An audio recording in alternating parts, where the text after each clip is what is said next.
नेहमी या जिल्ह्यांनी राष्ट्रवादी काँग्रेस पक्षाची ज्यावेळी स्थापना झाली तेव्हापासून धाराशिव आत्ताचा आणि मागचा उस्मानाबाद या जिल्ह्यांनी आम्हाला साथ दिलेली. त्याच्यामुळे खरं तर या महाराष्ट्रामध्ये ज्या स्थानिक स्वराज्य संस्थेच्या निवडणुका या फेब्रुवारी 2022 व्हायला पाहिजे होता. 22 नाही, 23 नाही, 24 नाही, 25, आता 26 उजाड आहे. आज कुठल्या ना कुठल्या नवीन कार्यकर्त्याला, जुन्या कार्यकर्त्याला या निमित्तानं थांबावं लागलेलं आहे. अजूनही एक प्रश्न आहेच. मंगळवारी सुप्रीम कोर्टामध्ये आरक्षणाचा एक मॅटर आहे आणि त्या कोर्ट प्रकरणामुळे जिल्हा परिषदेच्या निवडणुका थोड्या पुढे जाण्याची शक्यता नाकारता येत नाही.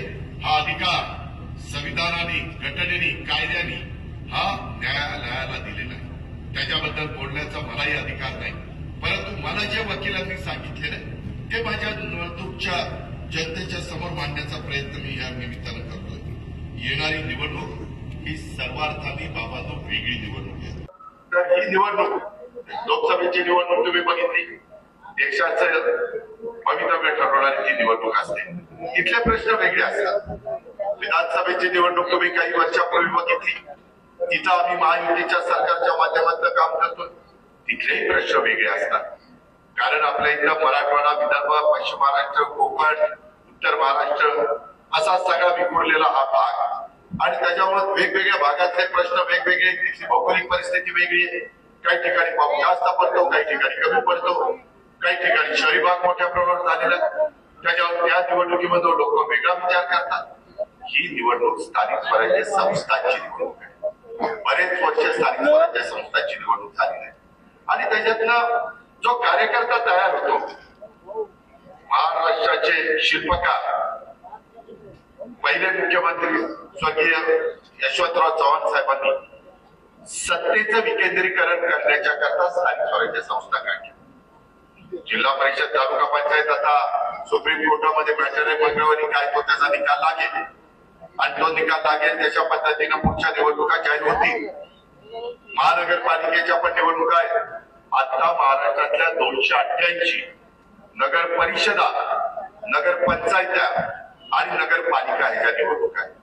आपली पण नळदुर्ग माझी जी काही नगर परिषद आहे त्याला एक वेगळ्या प्रकारचा इतिहास आहे. तसं तुम्ही जर पाहिलं तर एकंदरीतच ही निवडणूक नगर परिषदेची नाही तर माझ्या नळदुर्ग या शहराच्या पुढच्या विकासाला दिशा देणारी ही निवडणूक आहे. आणि या निवडणुकीमध्ये आमचं राष्ट्रवादी काँग्रेस पक्षाचं, आमचं घड्याळाचं उद्दिष्ट आहे की आपल्या नळदुर्गचे विकास हे आमचं सगळ्यांचं उद्दिष्ट आहे.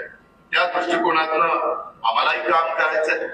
मी नेहमी महाराष्ट्रामध्ये सांगतो मी कामाचा माणूस आहे. मी त्याच्यामध्ये विकास साधतो. मी बारामतीचा चेहरामोहरा बदललेला आहे. मी पिंपरी चिंचवड महानगरपालिकेचा चेहरामोहरा बदललेला आहे. आम्ही आमच्या भागामध्ये करून दाखवलंय. आमचा भाग खूप मोठ्या प्रमाणावर आम्ही पुढे चालवलेला आहे. कालच माझ्या इथं तर तुमच्या इथं 21 जागा आहेत, माझ्या इथं 42 जागा आहेत. त्याच्यातल्या 8 जागा आमच्या बिनविरोध कालाला काढायचा. बिनविरोध काहीतरी आमचं काम असेल म्हणून लोकांनी दिलं ना बिनविरोध.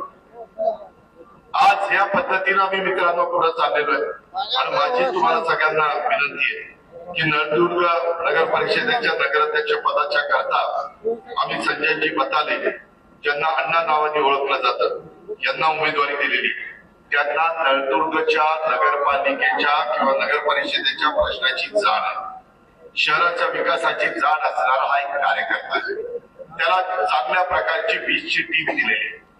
त्यांनी एक फॉर्म आमचा त्याचा एका वॉर्डामध्ये राहिलेला आहे, परंतु तो आता दोन्हीकडे निवडून आल्यानंतर 4 त्याचा फॉर्म आहे. तिथं संजय अण्णा निवडून आल्यानंतर आम्ही तिथंही एक चांगला उमेदवार समीर मोरेच्या रूपाने देण्याचं ठरवलेलं आहे. मी तुम्हाला जाहीरपणे सांगतो, सगळ्याच्या साक्षीने सांगतो, मी जे बोलतो ते करतो. मी शब्दाचा पक्का आहे, त्याच्यामध्ये बदल होणार नाही.